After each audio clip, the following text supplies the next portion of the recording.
एक सींग वाली भोली गाय। अजय रहने वाला तो गांव का था। शहर में पढ़ाई के बाद उसकी नौकरी शहर में ही लग जाती है। वो वहीं पे शहरी लड़की सेजल से शादी कर लेता है। सेजल बहुत ही घमंडी नकचड़ी लड़की थी। भले ही अजय शहर के बाहर रहता था, लेकिन उसका दिल एकदम देसी था। वो गांव की संस्कृति को भूल नहीं पाया था। उसे गांव के खेत खलियान और गाय से बहुत प्यार था। एक बार जब वो गांव आता है तो गांव से छोटी सी गाय भोली को शहर ले जाता है। अब तो भोली काफी बड़ी हो चुकी थी। सेजल अपने पति से बहुत गुस्सा करती है। उसका मानना था कि हम गांव की चीजें रखेंगे, गाय रखेंगे तो समाज में हमारी इज्जत कम हो जाएगी। अजय, आज मेरी कुछ फ्रेंड्स आने वाली हैं घर में, तो प्लीज अपनी उस गाय को मेरी फ्रेंड से दूर रखना, वरना वो डर जाएंगी। तुम्हारी भोली के बारे में इतनी गलत सोच क्यों है? सेजल, 5 साल हो गए हैं भोली को हमारे घर में। मुझे लगा धीरे धीरे तुम्हें भी उससे प्यार होने लगेगा, पर ऐसा कुछ नहीं हुआ। उफ अजय, तुम क्या सोचते हो मैं तुम्हारी तरह गवार हूँ? इस गाय से प्यार करने लगूंगी? गाय को प्यार करना तुम्हारा काम है, तुम करो। और अगर तुम इतने ही समझदार होते ना, तो तुम्हें मेरी खुशी का पूरा ख्याल होता। जब से तुमने उसे घर में लाया है, तब से तुम्हारे और मेरे बीच मनमुटाव चल रहा है। तुम में समझ होती तो उसे अपनी पत्नी के लिए घर से निकाल देते। सेजल को भोली एक आंख भी नहीं सुहाती थी, पर बेचारी भोली अपने नाम जैसी भोली थी। वो अपने मालिक अजय से बहुत प्यार करती थी। भले ही वो जानवर थी, पर वो इंसान की हर एक बात को भली बात ही समझती थी। उसे सेजल की सारी बातें समझ आती थी कि सेजल उससे नफरत करती है। मालकिन क्यों मुझसे इतनी नफरत करती है? अगर मालिक मुझे इतना प्यार ना करते होते तो मैं कब की इस घर से जा चुकी होती। हाँ, पर शायद कमी मेरे में ही है, जो इतने सालों से मैं मालकिन के दिल में अपनी जगह नहीं बना पाई। मुझे मालकिन के दिल में अपनी जगह बनानी ही होगी, उसके बाद ही सब ठीक होगा। मालिक और मालकिन के बीच भी सब ठीक होगा। सेजल ने भोली को कभी घर के अंदर आने नहीं दिया, इसीलिए अजय उसे गेट के साथ बांधता था। फिर जैसे ही सेजल की सहेलियां आती हैं कि तभी उनमें से एक सहेली भोली के गोबर से फिसल जाती है और जोर से गिरती है। ओह माय गॉड, गोबर! मेरे सारे कपड़े खराब हो गए। सेजल अपनी सहेली को उठाने की कोशिश करती है और बहुत शर्मिंदा होती है। हाँ निधि, सॉरी, वो ये गोबर इस गाय का था। सेजल, तुमने क्या गाय रखी है? छी, कितनी गंदी हो तुम। मेरे सारे कपड़े गंदे हो गए। सेजल, तुम भी अपने पति की तरह ही गंवार हो। आखिर शादी तो तुमने गांव वाले के साथ ही की है ना, उसके कुछ तो गुण तुम्हारे अंदर आएंगे ही। चलो निधि, इन गंदे और गोबर वालों के घर एक पल नहीं रुकना अब। हाँ, तुम सही कह रही हो। सेजल, आज के बाद हमसे बात भी मत करना, गवार कहीं की। नहीं नहीं, रुको, तुम लोग कहाँ जा रही हो? मैं माफी मांगती हूँ तुमसे। सेजल की सहेलियां उसकी बहुत बेइज्जती करती हैं और वहां से चली जाती हैं और सेजल बहुत रोती है। दूसरी तरफ भोली ये देख के बहुत परेशान होती है और सोचती है, अरे ये क्या हो गया? कहाँ तो मैं मालकिन के दिल में जगह बनाने चली थी, और ये क्या हो गया? अब तो मालकिन मुझ पे बहुत गुस्सा होंगी। सेजल पहले से ही भोली से बहुत नफरत करती थी। इस बार तो उसका गुस्सा 7वें आसमान पर था। सेजल बहुत रोती है कि भोली की वजह से उसकी सहेलियों के सामने उसकी बहुत बेइज्जती हुई और वो घर छोड़ के चली गई। साथ में उसके साथ रिश्ता तोड़ दिया। आज इस गाय की वजह से सारी हदें पार हो गई। अब मैं इसे नहीं छोड़ूंगी।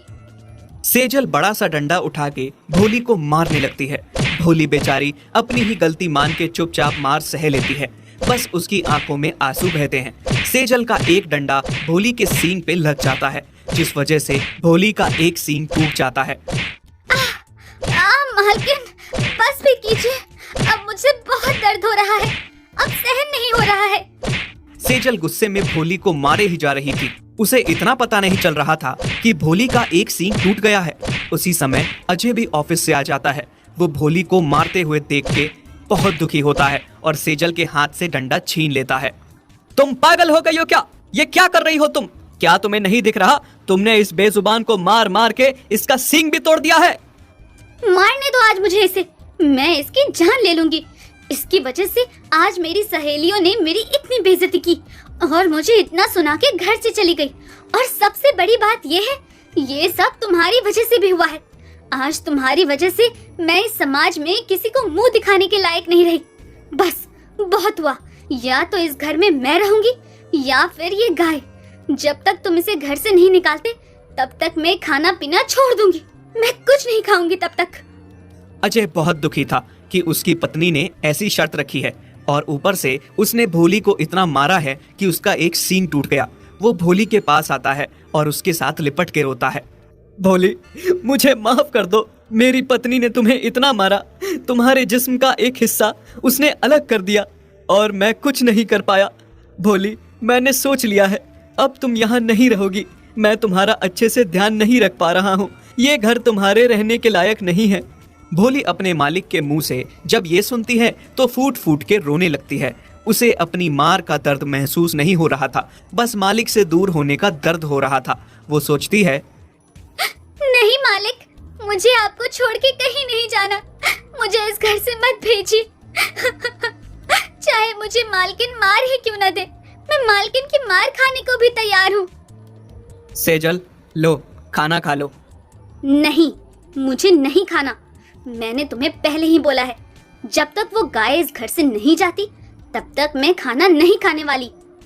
ठीक है, जैसा तुम कहो। मैंने गांव से अपने दोस्त को बुला लिया है। वो 10 दिन तक आके भोली को यहाँ से ले जाएगा। अभी वो थोड़ा बिजी है, नहीं तो वो कल ही आके ले जाता। बस थोड़ा सब्र कर लो, 10 दिन भोली को बर्दाश्त कर लो। हाँ, तुमने सही फैसला लिया। अगर पहले ही उस गाय को भेजा होता तो आज ये दिन ना देखना पड़ता। अजय ने भोली को भेजने का फैसला तो ले लिया था, पर वो इस बात से बहुत दुखी था। उसे नींद नहीं आ रही थी। क्यों सेजल, क्यों ऐसा कर रही हो तुम? खुद चैन से सो रही हो और मुझे इस बात की चिंता है कि मेरी भोली मुझसे दूर हो जाएगी। भोली कैसे रहेगी मेरे बिना और मैं कैसे रहूंगा भोली के बिना? जहां अजय भोली के जाने पे दुखी था, वहीं सेजल बहुत खुश थी कि थोड़े दिनों में भोली चली जाएगी। तभी अगले दिन की बात है, सेजल की अचानक से तबीयत बहुत खराब हो जाती है। अजय उसे डॉक्टर के पास ले जाता है, जहां डॉक्टर उसे कहते हैं, देखो अजय, तुम्हारी पत्नी तभी ठीक हो सकती है जब उसे गाय का बिना मिलावट वाला शुद्ध दूध कुछ दिनों तक दिया जाए, तो वो बिल्कुल ठीक हो जाएगी। बाकी इस पे कोई दवाई काम नहीं करेगी। डॉक्टर, मेरी सेजल ठीक तो हो जाएगी ना? हाँ, बिल्कुल ठीक हो जाएगी। जैसे जैसे मैं कह रहा हूँ बस वैसे करते जाओ। अजय सेजल को घर ले आता है। सेजल इस बात से बहुत डरी हुई होती है कि शायद उसे कोई गंभीर बीमारी हो गई है, अब वो ठीक नहीं होगी। अजय, मुझे क्या हुआ है? मैं ठीक तो हो जाऊंगी ना? तुम घबराओ मत, मैं हूं ना, तुम जल्दी ठीक हो जाओगी। अजय हर रोज भोली का दूध सेजल को देने लगा, जिससे सेजल धीरे धीरे ठीक होने लगी। अच्छा है, इस घर से जाने से पहले मैं मालकिन के किसी काम तो आई। मुझे बहुत अच्छा लगेगा अगर मैं मालकिन के किसी काम आ रही हूँ। फिर थोड़े ही दिनों में सेजल भोली के शुद्ध दूध से बिल्कुल ठीक हो जाती है और दूसरी तरफ अजय का दोस्त गांव से भोली को लेने भी आ जाता है। भोली जाना नहीं चाहती थी और बस रोए जा रही थी। भोली, मुझे माफ कर देना, मैं मजबूरी में तुम्हें यहाँ से भेज रहा हूँ। कमलेश, इससे पहले मैं भोली को रोक लूँ, उसे ले जाते हुए नहीं देख पा रहा हूँ। तुम इसे यहाँ से ले जाओ। जैसे ही अजय का दोस्त भोली को वहाँ से ले जाने लगता है कि तभी सेजल आ जाती है और भोली के पैरों में गिर के रोने लगती है।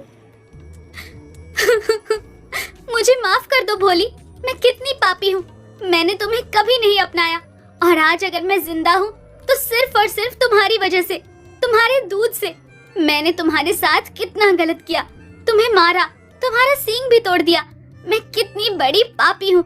अब मैं तुम्हें कहीं नहीं जाने दूंगी। मुझे भी तुम्हारी सेवा का मौका चाहिए अपने पाप धुलने के लिए। अजय, हम भोली को कहीं नहीं जाने देंगे, अब वो यही रहेगी। आप अपने दोस्त को वापस भेज दीजिए। तुम सच कह रही हो? हाँ, बिल्कुल सच। ये सुन के भोली बहुत खुश हो जाती है और मन ही मन में सोचती है, आज मुझे सुकून मिला, मैंने मालकिन के दिल में जगह बना ही ली।